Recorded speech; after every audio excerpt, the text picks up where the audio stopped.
So I remember driving my car recently and went for a ford, full of water. Water was quite high. As I got through, I didn't test my brakes. You know that sign as you always come out of a ford. On my way to my brother's, loads of twists and turns. First corner, couldn't slow the car down. It caught me really by surprise.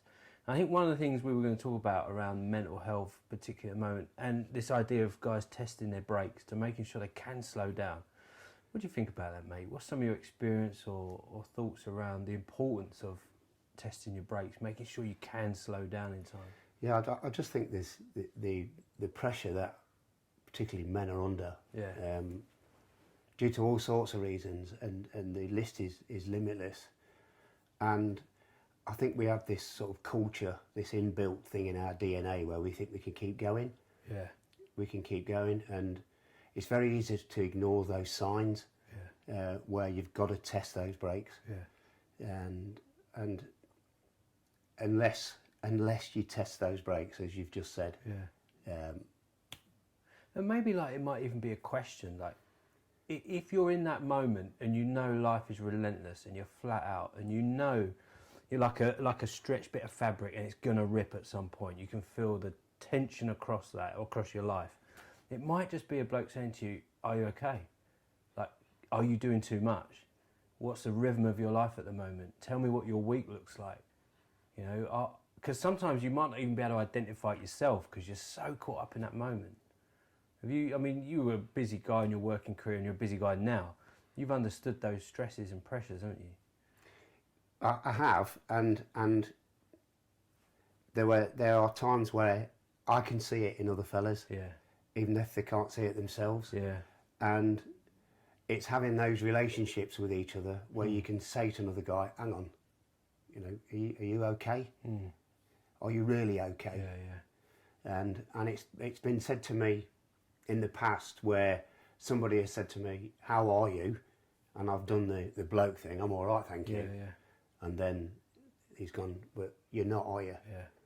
And I can recall one particular incident where that exact conversation happened, and when this guy said, but you're not all right, are you? Then I burst into tears. Yeah. And I said, no, I'm not all right. Yeah. But we had to have that relationship first, which took some time to build up. Yeah. And I think that's what we're after as a bunch of fellas through the CVM groups to get these guys. Let's cut through all that macho male garbage. Gloss, let's cut through all that and get to the very heart of what we're going through as fellas and sharing this stuff. Yeah. It's really important, mate, and that's why at CVM we really do put a lot of it sort of weight behind men's groups, don't we? And men meeting together, and not just for a breakfast and to continue that gloss and that veneer, but to have the space and the right place to say, no, how are you really? Let's talk. And sometimes it maybe comes out even perhaps more natural than that you say, just tell me your story. What's been happening in your life at the moment? What are some of the highs and lows? Where are you at? And obviously as Christian blokes, we trust and pray that God will speak to us, don't we, and guide us in those moments. I mean, when I first started in men's ministry, that's where my heart is, because of my job and everything else and my life's experiences. I really felt God say to me, do you know the men in your church? And I had to really think about that and pray about that, and it was a case of, I don't. Wow. So these guys that I say hello to every Sunday, hello, how are you doing? And the answer is always, I'm okay. Yeah. And some of them I'd known for 10 years, and yet I didn't know anything about them. Wow. I didn't even know what they did for a living. Yeah. And that's where I felt God say, that's where I want you to start. Yeah. Because you think, right, I'm gonna take the good news of Jesus to everybody in my area. Yeah. My neighbours, the bloke down the pub, or play golf with, anybody. But God said to me, what about the guys in your church? And that's where we had to start to get through that veneer, as you say, of I'm all coping. Yeah. Because